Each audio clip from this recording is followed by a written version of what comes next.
त्यामध्ये काही लोकांनी चालू केलेलं आहे. आता रवंदे कोपरगावच्या पश्चिमेला काही लोकांनी पेरणीने कांदा केलेला आहे. दुसरं, जर का पेरणीने कांदा नाही करायचा, आपल्याला रोप तयार करायचं आहे मग कांदा करायचा आहे, त्याला अडचण आहे की रोप टाकल्यानंतर ते जगलं पाहिजे. कारण आपल्या परिसरामध्ये, आपल्या जिल्ह्यामध्ये गेले 5 ते 6 वर्ष जे अचानक मोठे पाऊस होतात दिवाळीच्या दरम्यान, आणि त्याचं पाणी जे साठून राहतं, त्यामुळं जमिनीमध्ये कोलेटोट्रिकम नावाची बुरशी वाढलेली आहे. आणि ती बुरशी तुम्ही बी टाकलं जमिनीत की ते बी जळण्याला कारणीभूत आहे. बरेच शेतकरी तक्रारी करतात की आम्ही कांद्याचं रोप टाकलं होतं, परंतु ते बऱ्यापैकी जळालं, खूप पातळ झालं. काही शेतकरी म्हणतात ते चांगलं उगवलं होतं, परंतु मोठा पाऊस झाला आणि पाणी त्याच्यात साचल्यामुळे त्याचे मुळं सडले. आता ही समस्या तुमच्याही हातात नाहीये, कशी सोडवायची याला उत्तर काढावं लागणार आहे. मग हा जर प्रश्न सगळ्या जिल्ह्यात आहे की कांद्याचं आपल्याला रोपच तयार करायचं आहे, आपण पेरणार नाही आणि रोप तयार करायचं आहे मग लागवड करायची आहे, पहिलं आपल्याला लक्ष द्यावं लागेल की ते रोप 100% जगलं पाहिजे ना. रोप जगवण्यासाठी आपण काय माहिती घेतलेली आहे? मी तर तुम्हाला सांगितलं रोप मरण्याला काय कारणीभूत आहे. बी तुमचं खूप चांगलं आणलेलं आहे तुम्ही मार्केटमधून, 1 नंबरचं बी आहे तुमचं, 3000 रुपये किलोचं बी आहे. 10 किलो बी आणलं, केवढ्याचं झालं? 30,000 रुपयाचं. मग 30,000 रुपयाचं बी आणलेलं आहे, ते वाचलं पाहिजे ना. त्याचे जे रोप तुम्ही तयार करणार आहे ते वाचलं पाहिजे. ते जर मेलं, जळालं तर किती रुपयाला पहिला फटका आहे? पहिले 30,000 रुपये गेले, नंतर बी शोधायचं किंवा रोप शोधायचं. मग ह्या 30,000चा विचार कधी करणार आहे तुम्ही? शिवाय दुसरं बी घ्यायचं, दुसरं रोप घ्यायचं, तो खर्च वेगळा, लागवड लेट होणार आहे ते अजून वेगळं. मग जर तुम्हाला माहिती आहे की कांद्याचं बी टाकल्यानंतर ते मरणार आहे, जमिनीमध्ये बुरशी वाढलेल्या आहेत, दरवर्षी आपल्याला अनुभव येत चाललेला आहे. श्रीरामपूर तालुक्यामध्ये 5-5 एकराचे कांद्याचे प्लॉट सुद्धा बसून गेलेले आहेत. आपण पेपरला बातम्या मी स्वतःच दिलेल्या होत्या, तुम्ही वाचल्या पण असतील. हे कशामुळे व्हायला लागलं? तर जमिनीतल्या बुरशीमुळं. कधी कधी काय होतं, आपण रोप टाकतो, रोप उतरून येतं 15-20 दिवसाचं किंवा चांगलं 21 दिवसाचं रोप होतं, 2-4 इंचाचं रोप असतं आणि वरून मोठा पाऊस होतो, पाणी साचतं आणि त्याची मुळं सडून जातात. मग तुम्ही म्हणतात त्याला आमचा काय इलाज आहे? त्या परिस्थितीत सुद्धा रोप वाचवता आलं पाहिजे. म्हणून जे बी तुम्ही आणलेलं आहे मार्केटमधून, ते मार्केटमधलं असू नाही तर तुमचं घरचं असू, ते टाकल्यानंतर तुमचं सगळंची सगळं रोप वाचलं पाहिजे. यासाठी ते बी जमिनीत टाकताना बी चांगलं आहे, बी वाईट नाहीये. मरणार कशामुळं आहे? जमिनीतील बुरशीमुळं. मग जमिनीतील बुरशी मारायचं काम आपल्याला पहिलं करावं लागेल. आणि बी टाकल्या टाकल्या त्याला लगेच मुळं फुटले पाहिजे आणि जोमदारपणे ते वरती उभं राहिलं पाहिजे. पाऊस मोठा पडला तरी ते जळालं नाही पाहिजे. याच्यासाठी जिथं आपल्याला बी टाकायचं आहे तिथं आपल्याला इथून पुढे सपाट वाफ्यात बी टाकण्याचं बंद करावं लागेल. आपल्याला बेडवर बी टाकावं लागेल. तेवढी मेहनत आपल्याला करावी लागेल की आपण गादी वाफा जो म्हणतो, थोडासा अर्धा फूट वर असा वाफा तयार करून दोन्ही बाजूनी ओगळ्या होतील. पाऊस जरी आला तरी ओगळीतून पाणी निघून जाईल, त्या बेडवर पाणी साठणार नाही. हे पहिलं काम करावं लागेल की सपाट वाफ्यावर बी टाकण्याऐवजी गादी वाफ्यावर किंवा बेडवर टाकावं लागेल. आणि दुसरं महत्वाचं काम करावं लागेल की बी टाकताना आपण खतं टाकतो काहीतरी, कोण DAP टाकतं, कोण 10-26-26, कोण सुपर फॉस्फेट, काहीतरी रासायनिक खत खाली टाकतो आणि मग बी पेरतो किंवा मग बी तिथं आपण फोकतो.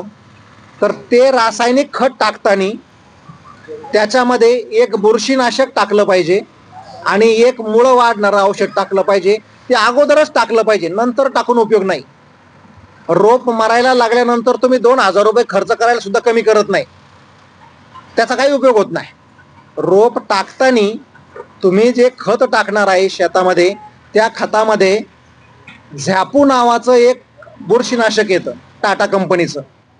झापू, दाणेदार झापू असतं, 4 किलोचं एक दाणेदार खतासारखं औषध येतं.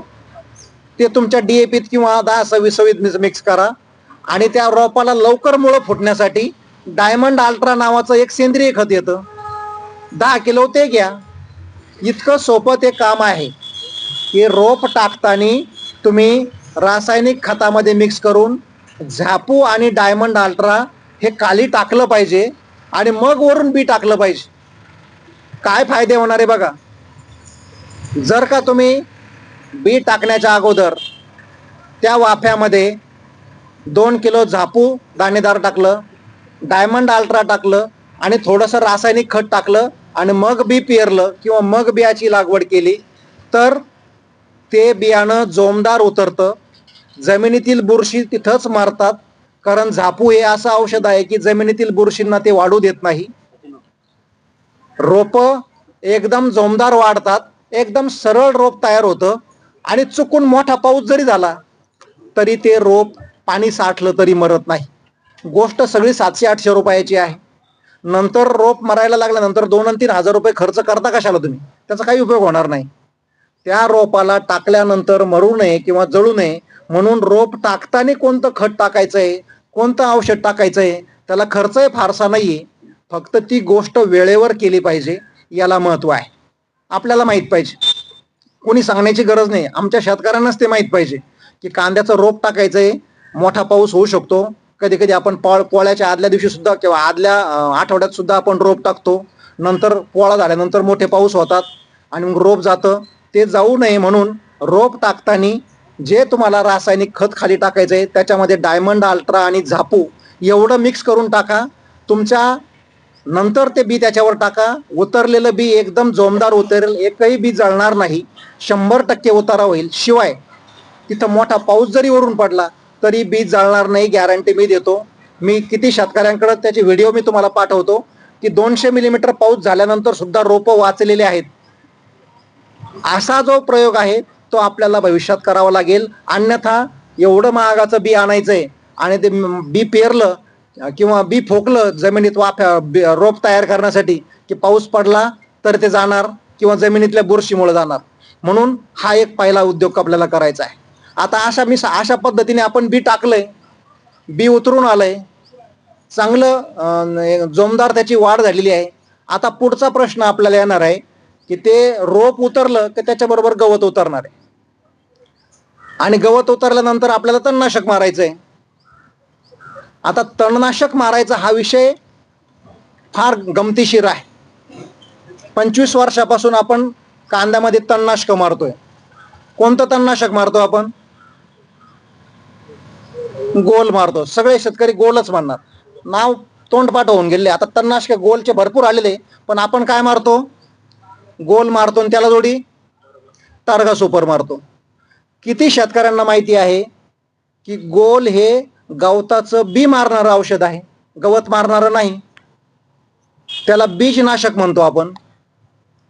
गोल नावाचं जे तणनाशक आहे हे गवताचं बी मारणारं तणनाशक आहे, ज्याला बीजनाशक म्हणतो आपण. आपल्या लोकांना माहित नाही.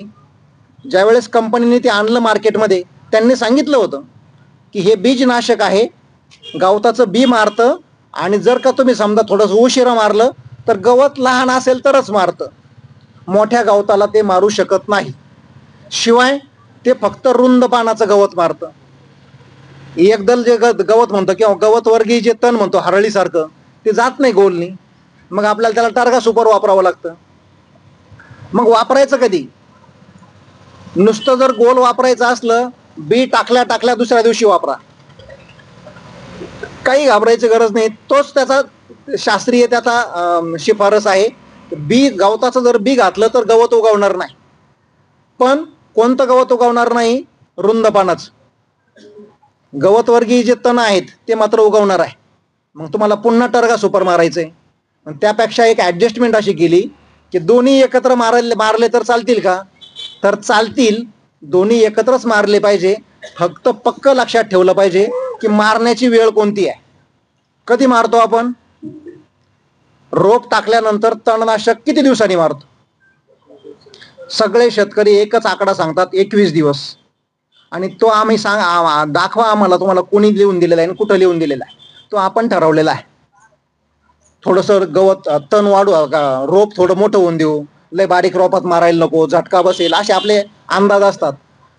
कांद्याचं रोप टाकल्यानंतर जर का गोल आणि टार्गा सुपर तुम्हाला मारायचा असेल तर ते 15 किंवा 16व्या दिवशीच वापरलं पाहिजे. कारण तुम्ही स्वतः बघता की कांद्याचं रोप टाकल्यानंतर रोप लवकर वर येत नाही, पण गवत लवकर वर येत. अशी सध्याची परिस्थिती आहे. पूर्वी थोडंसं वेगळं होतं. काही ठिकाणी गवताचं प्रमाण कमी असतं, काही ठिकाणी शेतं स्वच्छ असतात, तिथं उशिरा गवत उगवतं किंवा फार थोडं उगवतं, तिथं तुम्ही उशिरा तणनाशक मारलं तर चालेल. आता सध्याची परिस्थिती अशी आहे की गवत इतकं जोरात उगवतं की जेवढं तुमचं रोप वरती येतं त्या वेगाने गवत वरती येतं. ते गवत जास्तीत जास्त 4 पानाचं पाहिजे तणनाशक मारण्यासाठी, आणि ते 4 पानाचं किती दिवसात होतं तुम्ही स्वतः तपासा.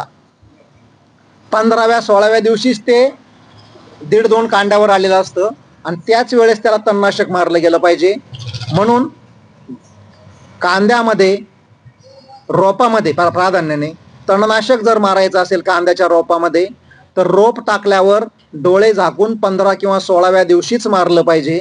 आणि त्याच्यामध्ये त्याचं जे प्रमाण आहे ते पण योग्य राहिलं पाहिजे. गोल फक्त अर्धा मिलीनी घ्यायचं आहे आणि टर्गा सुपर 1 मिलीनी घ्यायचं आहे. आपण गवत मोठं झालं म्हणून तणनाशकाचं प्रमाण वाढवतो, थोडंसं अजून स्ट्रॉंग करा, त्याचे उलटे परिणाम होतात. कांद्याच्या रोपाला झटका बसतो. गरज नाही, तुम्हाला जे प्रमाण सांगितलेलं आहे त्या प्रमाणाच्या पुढे जाऊ नका. जी वेळ सांगितलेली आहे तीच वेळ पाळा. आणि जर का तुम्हाला वाटत असेल की गोल आणि टर्गा सुपर मारल्यानंतर कांद्याला झटका बसतो थोडासा, तर तुम्ही त्याच्यात ट्रॉम्बिकॉन नावाचं एक औषध घ्या, ज्याच्यामध्ये टॉनिक आहे किंवा ज्याला तुम्ही अमायनो ॲसिड सारखं एखादं पोषक म्हणता, ते घ्या. म्हणजे त्या तणनाशकाचा झटका बसणार नाही. इतकी सोपी ही पद्धत आहे. म्हणजे तुम्हाला फक्त 100-150 रुपयाचं त्याच्यामध्ये एक टॉनिक टाकायचं आहे. तेवढं वेळेला टाका, ते तुम्ही झटका बसल्यानंतर टाकू नका. मग कांद्याच्या रोपामध्ये तणनाशक मारताना 15 किंवा 16व्या दिवशी अर्धा मिली गोल, 1 मिली टर्गा सुपर आणि 2.5 मिली ट्रॉम्बिकॉन एवढं एकत्र करून जर फवारलं आणि जमीन जर ओली असेल तर सगळ्या प्रकारचा तणांचा बंदोबस्त होतो, शिवाय रोपाला झटका बसत नाही. काही शेतकरी तरी सुद्धा सांगतात की आमच्याकडं गोल आणि टर्गा सुपर मारल्यानंतर रोपाला काही प्रमाणात झटका बसतोच. गोल आणि टर्गा सुपर हे कांद्याचेच तणनाशक आहे, त्याचं झटका बसण्याचं काही कारण नाहीये. प्रमाण योग्य वापरा. शिवाय तुमचं जर पाणी क्षारवट असेल, खूप क्षारवट किंवा खूप खारट पाणी असेल तणनाशक वापरायला, मग मात्र झटका बसू शकतो. त्यामुळं चांगलं आपण जे पिण्याचं पाणी असेल किंवा विहिरीचं पाणी असेल ते वापरा, म्हणजे त्या तणनाशकाचा झटका बसत नाही. गढूळ पाणी तणनाशकाला चालत नाही, हे लक्षात ठेवा. हे झालं तणनाशकाच्या बाबतीत. काही लोक म्हणतात गोल आणि टर्गा सुपर आम्ही दरवर्षी वापरतो परंतु झटका बसतोच, तर तुम्ही डेकल वापरा. डेकल नावाचं अजून एक चांगलं तणनाशक आलेलं आहे, ज्याचं प्रमाण फक्त 1 मिली आहे. गोल आणि टर्गा सुपर वापरू नका, ते एकटं जरी वापरलं तर सगळ्या प्रकारचे तण जातात. 1 मिलीने डेकल घ्यायचं आणि 2.5 मिलीने ट्रॉम्बिकॉन घ्यायचं, ते मारलं तरी चालेल. असे भरपूर तणनाशक आहे. तणनाशक वापरण्याची वेळ आणि तणनाशकाचं प्रमाण आपल्याला योग्य ठरवावं लागेल, तर आपल्याला त्याच्यामध्ये चांगले रिझल्ट मिळतील. आता पुढचा प्रश्न, तणनाशक मारून झालं समजा 15, 16, 17, 18, 20 दिवस झाले असं समजू आपण रोप टाकून. तणनाशक पण मारून झालंय, 20 दिवस तुमचे संपले पहिले. अजून ते रोप किती दिवस राहणार आहे शेतामध्ये? पहिले 20 दिवस संपले, जवळपास 40 दिवस तर राहत असते. अजून 35 दिवस तर नक्कीच राहतं. शक्यतो 1.5 महिन्यात कोणाचं रोप निघत नाही, 1.25-2 महिने लागतात. म्हणजे अजून 35 दिवस कुठं सांभाळायचं आहे? ते तिथं शेतात सांभाळायचं आहे. आणि आपल्याला सगळ्यांना माहिती आहे 35 दिवस ते सांभाळताना त्याला करपा येणार आहे, त्याला पिळे पडणार आहे, ते पांगळं होण्याची पण शक्यता आहे, धुकं पडल्यानंतर त्याचे शेंडे जळणार आहे, गाभ्यामध्ये त्याचा पिवळ्या रंगाचा मावा येणार आहे. हे आपल्याला सगळ्यांना माहिती आहे. असा एकही शेतकरी नाही की त्याला ते माहिती नाही. कांद्याचं रोप करपा येऊन जातं, धोक्याने जातं, पिळे पडून जातं, गाभ्यातल्या माव्यामुळे जातं, कधी कधी त्याला पिवळेपणा येतो सगळा. या 35 दिवसामध्ये आपल्याला जर हे माहिती आहे की एवढे त्याच्या समस्या येणार आहे, मग आपल्याकडे एक वेळापत्रक पाहिजे की ह्या 35 दिवसामध्ये जर ह्या कांद्याला, ह्या रोपाला एवढे आजार येणार आहे किंवा एवढ्या कारणामुळे ते खराब होणार आहे, तर त्याच्यावर नेमक्या कोणत्या फवारण्या घ्यायच्या आहे त्याचं वेळापत्रक आपल्याकडे अगोदर हातात पाहिजे. म्हणून आम्ही सांगतो की तणनाशक मारून झालं समजा 15व्या 16व्या दिवशी किंवा 18व्या दिवशी तुम्ही तणनाशक मारलं, तर 21व्या दिवशी म्हणजेच 3 आठवड्यानंतर त्या रोपावर तुम्हाला हॅरियर प्लस नावाचं बुरशीनाशक मारायचं आहे. हॅरियर प्लसच का मारायचं? तर हॅरियर प्लस या बुरशीनाशकामध्ये कॅल्शियम आणि सल्फर आहे, म्हणजे पोषक आहे, शिवाय बुरशीनाशक पण आहे. म्हणजे 2-3 औषधं एकत्र करण्याची गरज नाही. हॅरियर प्लस 2 मिलीने घ्यायचं आणि गरज असेल तर एखादं कीटकनाशक त्यात टाका. जर का कीड असेल तर, कीड नसेल तर कीटकनाशक सुद्धा वापरण्याची गरज नाही. फक्त हॅरियर प्लस जरी वापरलं तुम्ही 21 दिवसांनी तरी भरपूर झालं. त्याच्यानंतर 1 आठवड्यानी पुढची जी फवारणी घ्यायची, सर्वसाधारणपणे 28 ते 30 दिवस होतात. ती फवारणी सगळ्यात महत्त्वाची आहे. त्या फवारणीमध्ये स्पर्शजन्य कीटकनाशक आणि स्पर्शजन्य बुरशीनाशक, स्पर्शजन्य कीटकनाशक आणि स्पर्शजन्य बुरशीनाशक आपल्याला घ्यावं लागणार आहे. मग कोणते स्पर्शजन्य कीटकनाशक आहे, कोणते स्पर्शजन्य बुरशीनाशक आहेत? आता 25-30 वर्ष आपण कांदे घेतोय, एवढ्या प्रकारचे औषध आपण वापरतोय, आपल्याकडे यादी पाहिजे. नसेल यादी तर ते कुठंतरी आपल्या त्या तारखेला कोणतं औषध मारायचे लिहिलेलं तरी पाहिजे. जसं मी तुम्हाला आता लिहून देणार आहे तुमच्या मोबाईलमध्ये. स्पर्शजन्य बुरशीनाशकामध्ये तुम्ही एंट्राकॉल वापरू शकता, ते नसेल तर कवच वापरा, ते नसेल तर कॅब्रिओटॉप वापरा, ते नसेल तर मर्जर वापरा, तेही नसेल तर मेलॉडी वापरा. एवढ्यापैकी एकही औषध आपल्या गावात मिळत नाही का? 100% मिळतं. मी म्हणतच नाही ना फक्त एंट्राकॉल वापरा. तुम्हाला 5-6 पर्याय दिलेले आहे, त्यापैकी एखादं बुरशीनाशक घ्या. एंट्राकॉल घ्या किंवा कवच घ्या, कॅब्रिओटॉप घ्या, मर्जर घ्या, मेलॉडी घ्या. आणि जर कीटकनाशक मारायचं असलं तर मार्शल नावाचं कीटकनाशक त्यात मिक्स करा बघ, मावा घालवण्यासाठी. ही झाली तुमची 28 किंवा 30 दिवसानंतरची फवारणी.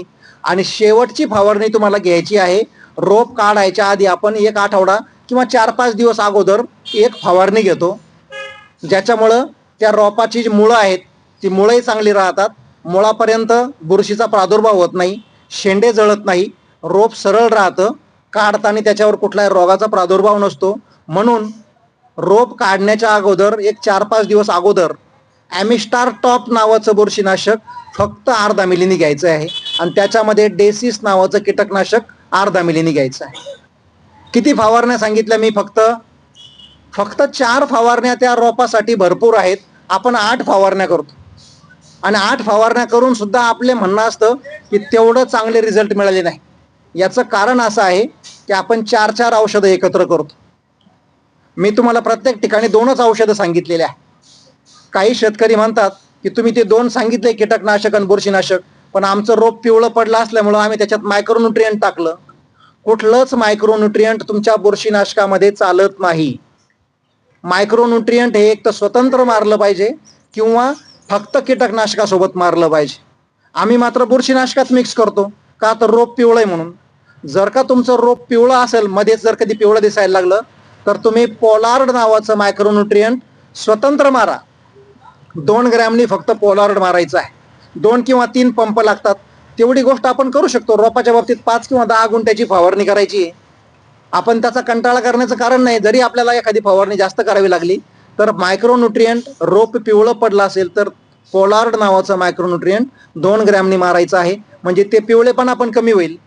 अशा पद्धतीने आपण 60 दिवसापर्यंत किंवा 55 दिवसापर्यंत रोप सांभाळतो.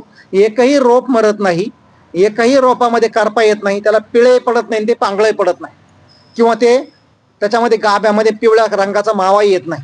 हे वेळापत्रक प्रत्येक शेतकऱ्याला माहिती आहे, नाही असं काही नाही. फक्त आपण ते आपल्याकडे त्याची कुठंतरी नोंद नाही. कोणत्या वेळेस काय वापरायचं हे आपण लिहून ठेवलेलं नाही किंवा आपण लक्षात ठेवत नाही. तर आता मोबाईलच्या माध्यमातून ते आपल्या जवळ राहील. इथून पुढे जर आपल्याला कांद्याचा खर्च कमी करायचा असेल, भाव आपल्या हातात नाहीये, जर का आपल्याला चांगलं रोप तयार करायचं असेल, बी वाया जाऊ द्यायचं नसेल, तर मी बी टाकण्यापासून तर रोप काढण्यापर्यंत जेवढ्या 5-6 गोष्टी सांगितल्या तेवढ्याच करा. फक्त मला सांगा कोणाचं रोप मेलं ते. मी माझे कितीतरी व्हिडिओ माझ्या कितीतरी शेतकऱ्यांना तुमच्या समोर उभं करतो. भऱ्या मोठ्या पावसात त्यांचं रोप वाचलेलं आहे, त्याला करपा नाही आणि 1 महिन्याने त्यांचे कांदे निघणार आहे. कसं काय शक्य झालंय?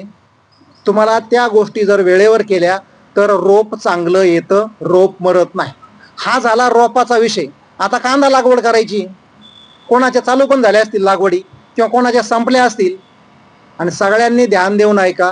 कांद्याची लागवड करायची आहे.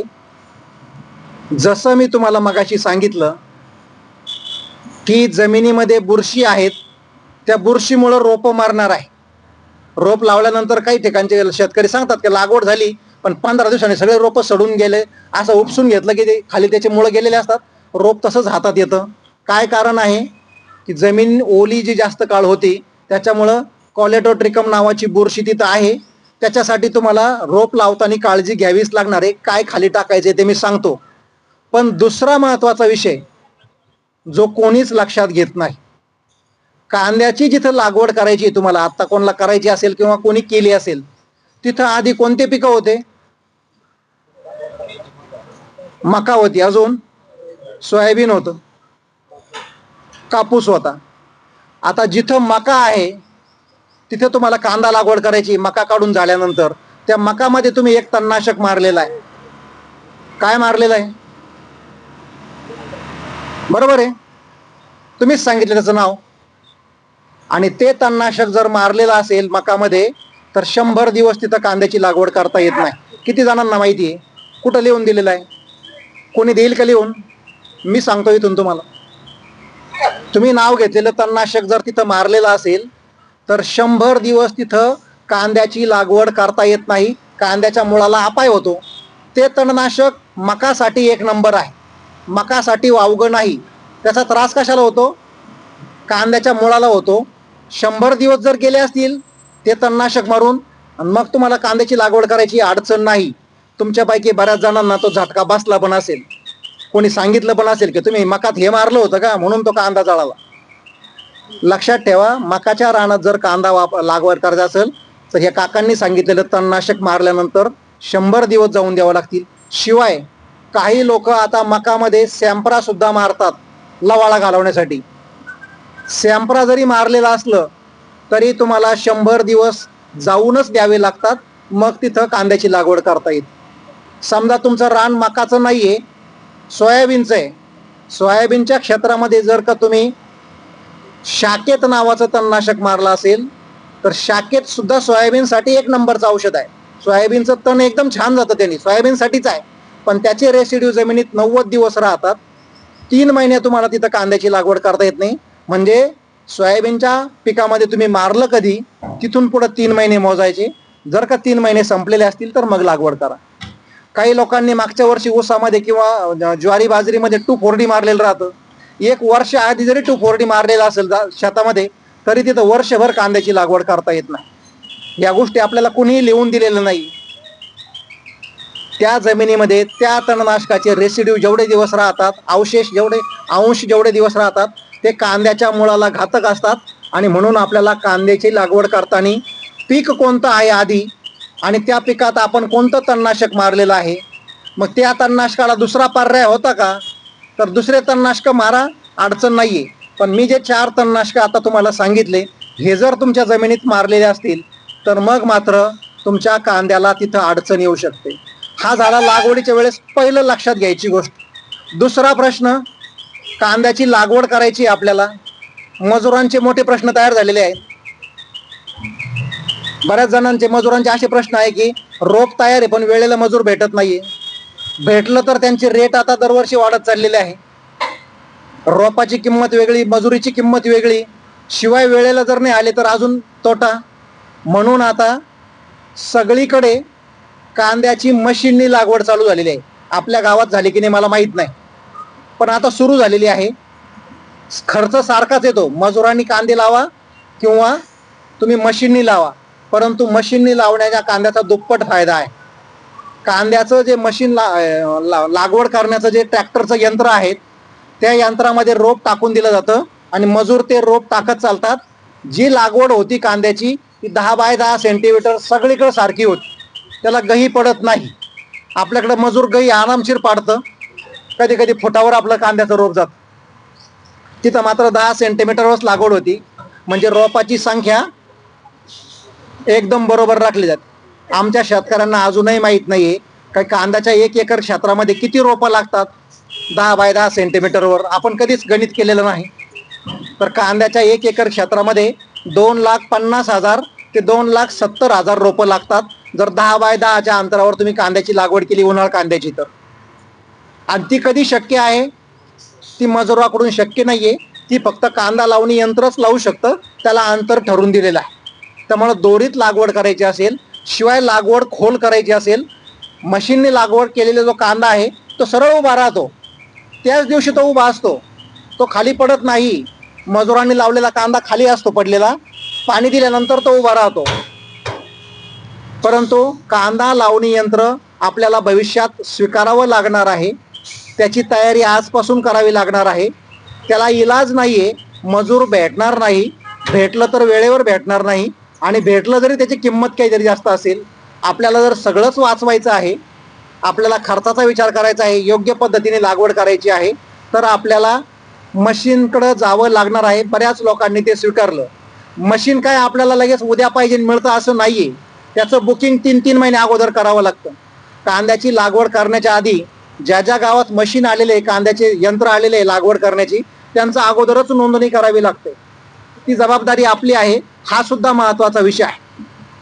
तुम्ही मशीननी लागवड करा किंवा मजुरांनी करा, तुमचा निर्णय तुमच्यावर आहे, कुठल्याही पद्धतीने करा. पण लागवड केल्यानंतर मगाशी मी जे सांगितलं की रोप मरण्याची शक्यता तिथं पण आहे. लागवड करताना आपल्याला खताचा डोस टाकायचाच आहे. बरेचसे शेतकरी लागवडीला खत टाकत नाही, रासायनिक खत वापरत नाही. आपल्याला लक्षात ठेवलं पाहिजे की कांद्याला 3 वेळेस खतं द्यायची असतात. लागवडीला, त्याच्यानंतर लागवडीनंतर 35 दिवसांनी आणि लागवडीनंतर 55 दिवसांनी. एकदाच खत द्यायचं नसतं.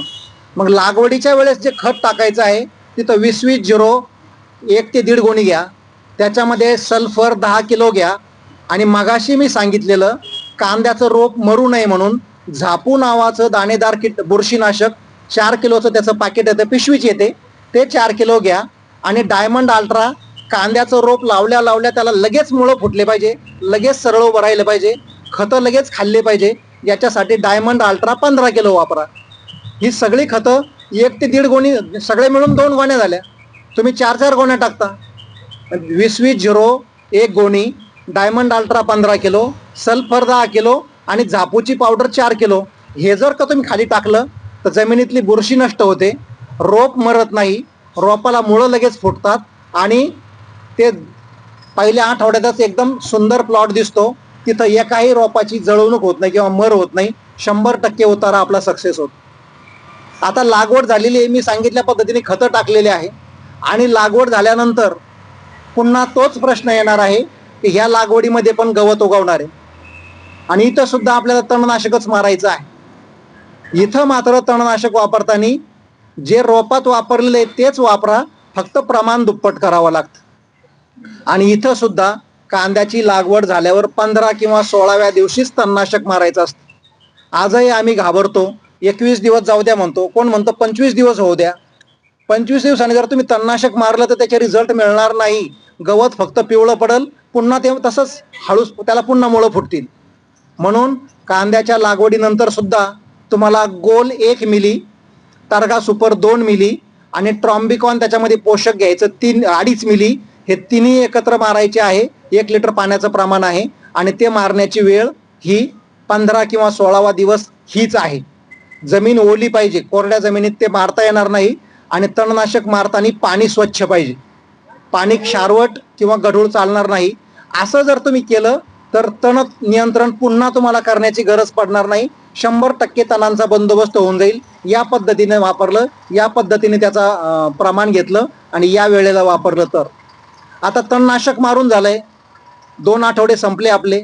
आता 3ऱ्या आठवड्यापासून आपल्याला पुन्हा मी मगाशी सांगितल्याप्रमाणे ध्यानात ठेवावं लागणार आहे की अजून जवळपास 3 महिने तो कांदा कुठं राहणार आहे, शेतात राहणार आहे, आणि त्याच्यावर करपा येणार आहे, त्याच्यावर भुरी येणार आहे, त्याच्यावर डावणी पण येणार आहे, त्याचे शेंडे जळणार आहेत, गाभ्यामध्ये मावा येणार आहे, कधी कधी आळी पण पडणार आहे. ह्या समस्या त्याच्या पुढच्या 2-3 महिन्यात येणार आहे. इथं सुद्धा आपल्याला त्या कांद्यामध्ये कोणते कीटकनाशक वापरायचे, कोणते बुरशीनाशक वापरायचे, फुगवणीसाठी नेमकं कोणतं औषध मारायचं, याचं वेळापत्रक महिन्यानुसार आपण तयार केलं पाहिजे आणि आपल्या हातात पाहिजे. 4 नाही तर 5 फवारण्या होतात, त्या फक्त करेक्ट झाल्या पाहिजे.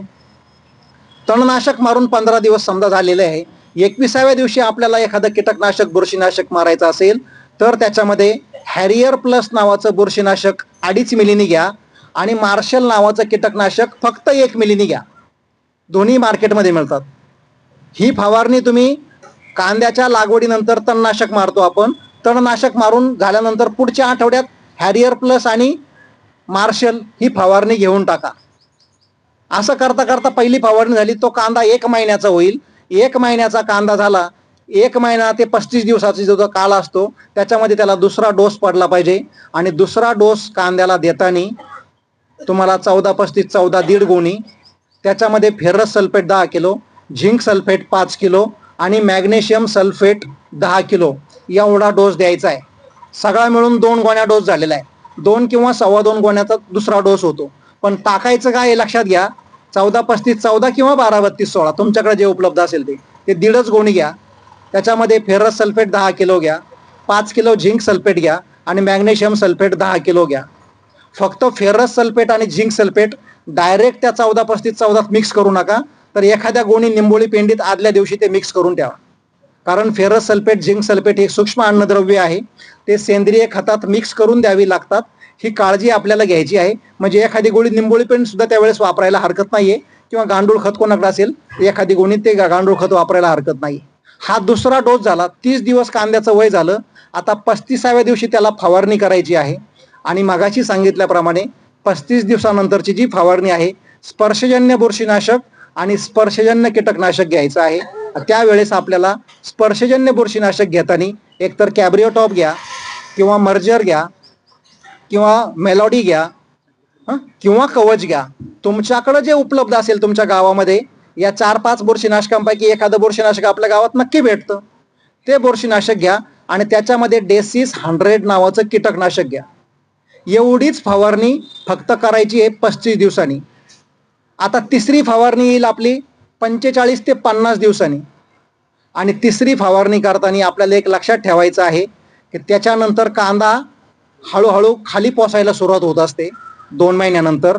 म्हणून 3 नंबरची जी 45 आणि 50 दिवसाची जी फवारणी आहे त्याच्यामध्ये तुम्हाला नेटिओ नावाचं बुरशीनाशक अर्ध्या ग्रॅमने घ्यायचं आहे.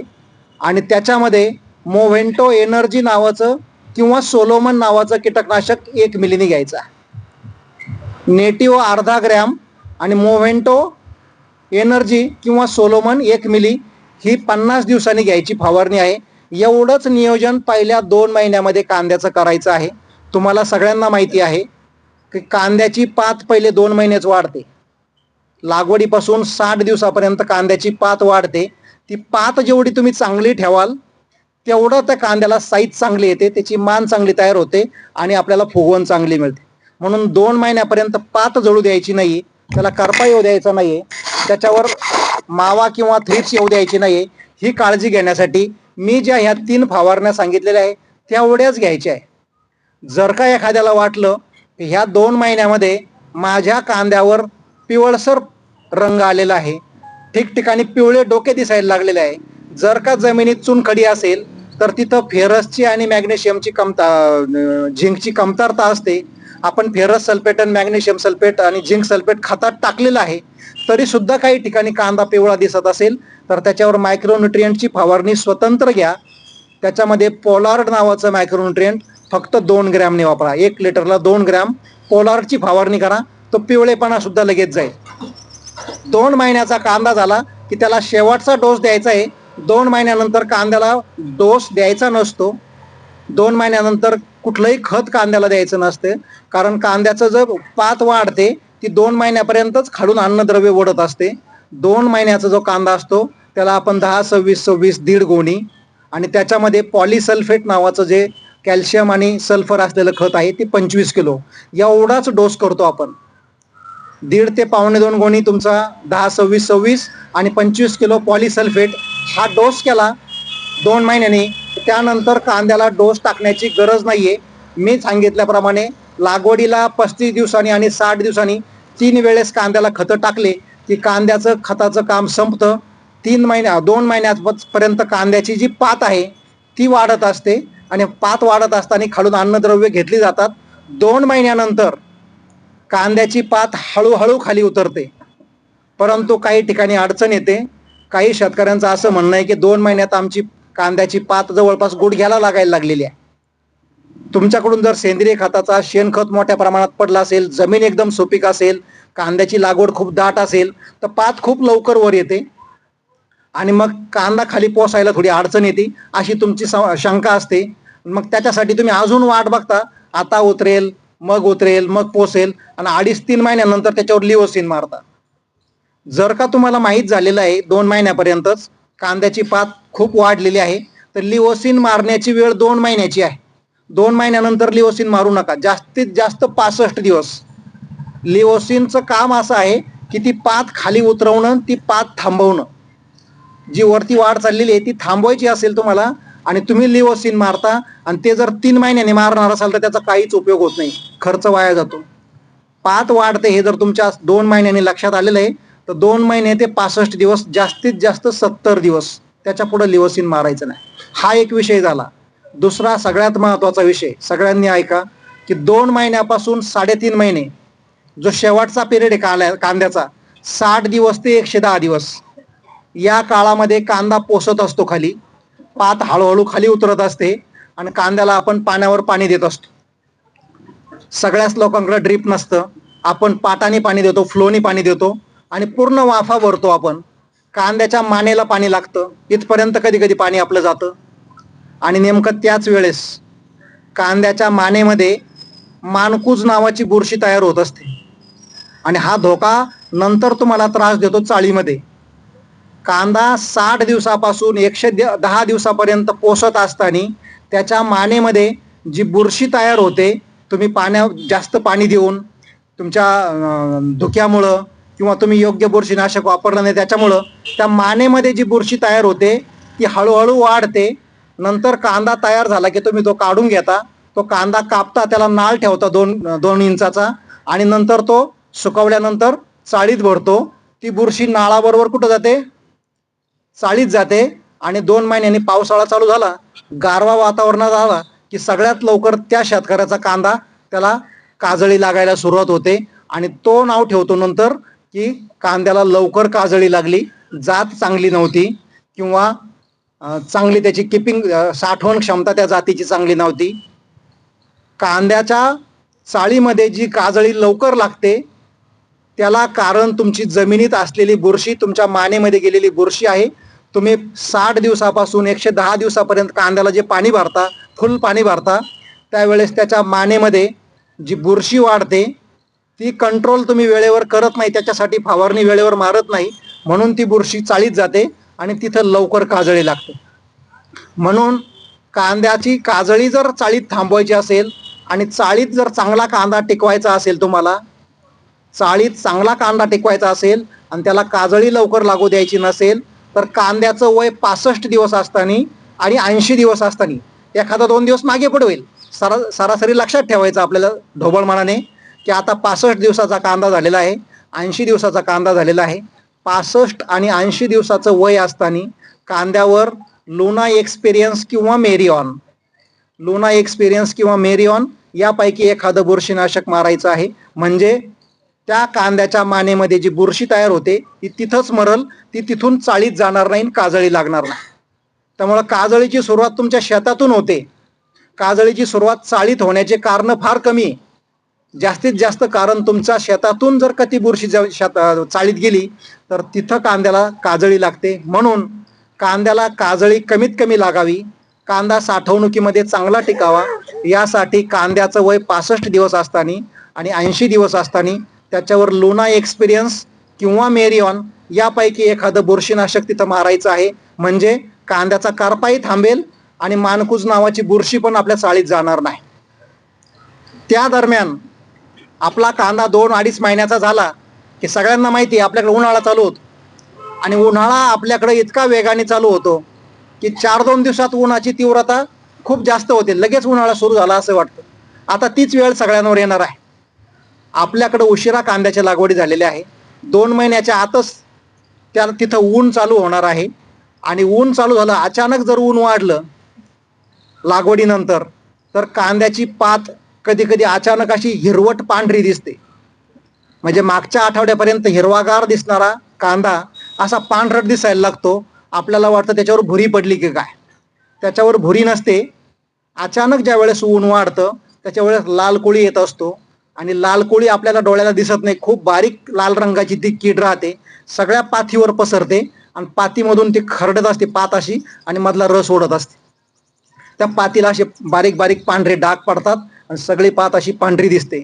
म्हणून ऊन वाढण्याच्या काळात जर का कोणाचा असा प्रश्न तयार झाला, अचानक कांद्याची पात पांढरी पडायला लागली, तर तिथं त्या कांद्याच्या लाल कोळीसाठी चालणारं जे औषध आहे, जे माव्यासाठी पण चालेल, थ्रिप्ससाठी पण चालेल, लाल कोळीसाठी चालेल, असं एखादं औषध निवडा. समजा डिसाईड नावाचं औषध आहे, तेवढं जरी मारलं तर तो लाल कोळी लगेच थांबेल.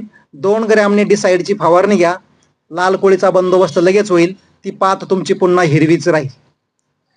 शेवटचा प्रश्न, कांदा लागवड केल्यानंतर आपल्याला 2 महिने थंडी लागते. कांद्याची लागवड केल्यानंतर पहिले 2 महिने थंडीला आपल्याला सगळ्यांना माहिती, आपण सगळे कांद्यावाले शेतकरी आहे, आणि नंतर ऊन लागतं, बरोबर आहे ना. कांद्याची पात वाढायला गारवा लागतो सुरुवातीला. कांदा लागवड केल्यानंतर आपले सगळे शेतकरी म्हणतात आता थंडी पडली पाहिजे म्हणजे तो चांगला वाढेल, आणि कांद्याला पोसायला सुरुवात झाली की हळूहळू ऊन वाढलं पाहिजे म्हणजे खाली पोसेल. पण जर तसं वातावरण राहिलं नाही, तुम्ही कांद्याची लागवड केली आणि थंडी गायब झाली, तर बऱ्यापैकी कांद्याला डोंगळे निघतात. त्या ठिकाणी आपण व्हरायटीला दोष देतो किंवा बियाण्याला दोष देतो. तर खरं कारण 10-5% जर तुमचे डोंगळे निघाले असतील, तर वातावरणात जर थंडी कमी जास्त झाली तर ते आहे. सगळ्याच कांद्याला जर डोंगळे निघाले असतील मग मात्र बियाचा दोष आहे. मात्र 10-5% डोंगळे निघाले असतील तर वातावरणातला जो थंडीचा कमी जास्तपणा होतो, सुरुवातीला जर थंडी राहिली नाही, कांद्यात डोंगळे निघू शकतात. आणि शेवटचा प्रश्न, कांद्यात दुबाळके निघतात किंवा जोड कांदे निघतात किंवा मधून कोंब पण निघतात. काही शेतकऱ्यांचं म्हणणं आहे कांद्यामध्ये दुबाळके निघणं, जोड कांदे निघणं किंवा कोंब निघणं ही समस्या सगळ्याच शेतकऱ्यांना भेडसावते. मी मगाशीच सांगितलं, कांद्याला 3 वेळेस खतं टाकायचे असतात, लागवडीला एकदा, 35 दिवसांनी एकदा आणि 60 दिवसांनी एकदा. कांद्याला तुम्ही एकदाच मोठा डोस 10-5 गोण्यांचा दिला आणि पाण्यावर पाणी देत राहिले तर कांद्याला दुबाळके पण निघणारे आणि जोड कांदे पण निघणारे, आणि शिवाय त्याला कोंब येण्याची पण शक्यता नाकारता येत नाही. त्यामुळे सगळ्यात महत्त्वाचा प्रश्न आहे की कांद्याला जर तुम्हाला दुबाळके किंवा कोंब येऊ द्यायचे नसतील तर खतं एकदाच न टाकता 3 वेळेस टाका आणि कांद्याला ताणून पाणी द्या. कांद्याला पाण्यावर पाणी द्यायचं नसतं, भुकेवर पाणी द्यायचं असतं. हे पथ्य पाळा. आणि सर्वात शेवटचा मुद्दा, 100 दिवसापर्यंत आपण कांद्याला पाणी देतो आणि 100 दिवसानंतर आपण कांद्याचं पाणी बंद करतो. आपल्याला आता जमीन सुकली पाहिजे, कांदा पॅक झाला पाहिजे, तो जमिनीतच वाळला पाहिजे, आपल्याला काढायला वेळ मिळावा म्हणून 100 दिवसांनी सगळ्यांना माहिती आहे आपण कांद्याचं पाणी बंद करतो. कांद्याचं पाणी बंद केल्यानंतर आपण त्याच्यावर निर्णय घेतो. 50% पात पडली की आपण कांदे काढायला सुरुवात करतो. कांदे काढले की पातीखाली काही दिवस सुकवतो, पुन्हा घरी आणून ते कापून घेतो, ट्रॉल्या भरून आणतो, कापून घेतो, आणि कापून घेतलेला कांदा सावलीत एकदा थंड झाला की आपण चाळीत भरतो. चाळीत भरताना आपण 2-3 महत्त्वाच्या गोष्टी लक्षात ठेवायच्या आहे की चाळीत कांदा भरताना तुम्ही 1 आणि 2 नंबरचा कांदा चाळीत भरता, 3 आणि 4 नंबरचा कांदा एकतर मध्ये टाकता, चाळीच्या मध्ये मधल्या गॅपमध्ये, किंवा लोक खराब झालेला कांदा बाहेर ठेवता. आणि हा जो चांगला कांदा तुम्ही चाळीत भरता तिथं तुम्ही एकदम एक अघोरी प्रयोग करता की त्या कांद्याच्या चाळीमध्ये तुम्ही काही कीटकनाशक टाकता, म्हणजे गोण्याच्या गोण्या उभारता तुम्ही त्याच्यामध्ये. आणि अजून कोणीही सांगितलं नाही तुम्हाला की याचं कारण काय आहे. कांद्याची चाळ भरताना, कांदा भरताना तुम्ही जे कीटकनाशक टाकता, म्हणजे कोणी आता फोरेट पण टाकायला लागलेले आहे, जे औषध 100% कॅन्सर करणार आहे. हे जे कीटकनाशक तुम्ही टाकता, हे टाकण्याचं कारण ज्यावेळेस मी तुम्हाला विचारलं तर लोक म्हणता की ते कांद्याला सडू नये म्हणून आम्ही टाकतो, चाळीमध्ये कांदा सडू नये म्हणून. आता मी तुम्हाला आधीच सांगितलेलं आहे, कांदा काजळीमुळं सडतो, आणि काजळी कुठं लागलेली आहे, तुमच्या शेतात लागलेली आहे. मग काजळी लागलेली आहे शेतात, तुम्ही म्हणतात चाळीत काजळी लागते म्हणून आम्ही औषध टाकतो. मग जरी तुम्हाला औषध टाकायचं आहे तर तुम्ही बुरशीनाशक टाकलं पाहिजे की कीटकनाशक? तुम्ही बुरशीनाशक टाकलं पाहिजे. तुम्ही टाकतात काय? कीटकनाशक, आणि तेही तुम्हाला सांगितलं फोरेट, जे आता 25 वर्ष झाले बंद होऊन कॅन्सर करणारं औषध आहे. कांद्याच्या चाळीमध्ये कांदा भरताना जर का तुम्हाला शक्यता वाटत असेल की एखादी बुरशी लागते, तर चाळ भरायच्या 2 दिवस अगोदर त्या चाळीमध्ये साधं M45 मारून घ्या, फक्त दुसरं काहीच नका करू. आणि कांद्याची चाळ भरताना 5.5 फुटाचीच उंची ठेवा, हवा खेळती ठेवा, खालून हवा गेली पाहिजे. चाळ भरताना मध्ये छिद्राचे पाईप टाकण्याचा प्रयत्न करा, ते करू शकता ना तुम्ही. पण हे जी पावडर टाकता तुम्ही, ही अतिशय विषारी आहे. एक दिवस ती आपल्याच घरात कुठून तरी येते. तो कांदा मार्केटला गेला म्हणजे वळून, पृथ्वी गोल आहे, तो आपल्या मुलांकडे जाईल, मुलींकडे जाईल, नातेवाईकाकडे जाईल, कुठंतरी तो मार्केटला पुण्यात मुंबईत जरी गेला कोणाच्या तरी घरात जाईल, आणि त्याचे दुष्परिणाम अतिशय भयानक आहे. त्याच्यावर मला जास्त बोलायचं नाही. पण कांदा साठवणूक करताना त्याच्यावर कीटकनाशक टाकण्याची गरज नाही. जर का तुम्हाला तरी सुद्धा काही टाकायचंच असेल तर त्याच्यामध्ये ऑर्गॅनिक पावडर मिळतात, जे हवेतला ओलावा ओढून घेतात, कांद्याला काजळी लागू द्यायला, कमी लागायला मदत करतात. अशी ऑर्गॅनिक पावडर तुम्ही टाकू शकता, परंतु कीटकनाशक टाकू नका. आणि सगळ्यात महत्त्वाचं म्हणजे कांद्याची उंची 5.5 फुटच ठेवा. आता तुम्ही 1 आणि 2 नंबरचा कांदा साठवण केलेली आहे. 3 नंबरचा कांदा म्हणजे तुमचा चिंगळी कांदा, तो तुम्ही मध्ये टाकता. आणि 4 नंबरचा म्हणजे दुबाळके किंवा डोंगळे किंवा काढताना खराब झालेला, त्याला इजा झालेला कांदा, हा तुम्ही बाहेर ठेवता आणि तो बेभाव विकता. त्याचा भावावर आपण कधीच भांडतो का? कारण आपल्यालाच माहिती तो खराब झालेला आहे. त्या कांद्यावर आपल्याला प्रक्रिया उद्योग करता येतो. मी गेल्या 5-6 वर्षापासून बऱ्या प्रमाणात तो प्रक्रिया उद्योग राहता श्रीरामपूर आणि संगमनेर तालुक्यात सुरू केलेला आहे. आपण सुद्धा त्या प्रक्रिया उद्योगाकडे वळालं पाहिजे.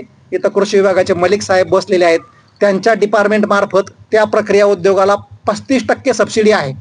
तो प्रक्रिया उद्योग म्हणजे कांद्याचे काप किंवा ओनियन फ्लेक्स, कांदा कापून त्याच्या वाळलेल्या चाकत्या असतात ना, त्याला कांद्याचे काप किंवा कांद्याचे ओनियन फ्लेक्स म्हणतात. आणि ते ड्राय करण्यासाठी किंवा ते वाळवण्यासाठी एक यंत्र मिळतं, ड्रायर.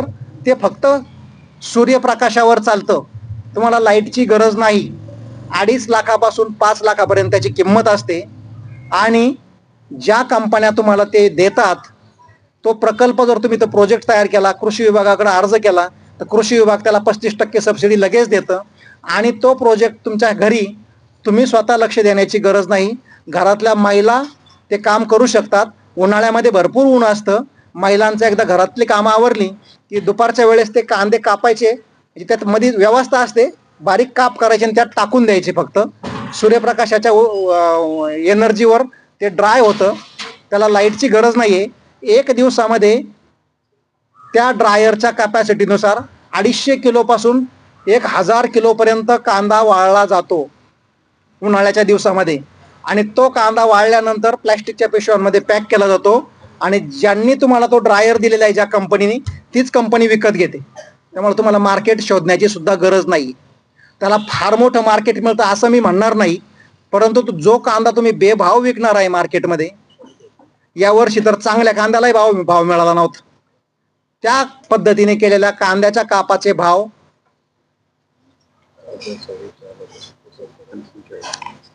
त्या कांद्याला मिळणारा जो भाव आहे, कापलेल्या कांद्याला किंवा खराब झालेल्या कांद्याला, अशा पद्धतीने आपण प्रक्रिया उद्योगातून त्या ठिकाणी आपण पैसा मिळू शकतो. 2 रुपयाने जर जाणार असेल आपला मार्केटमध्ये, तर इथं निश्चित 4 रुपयाने जाईल.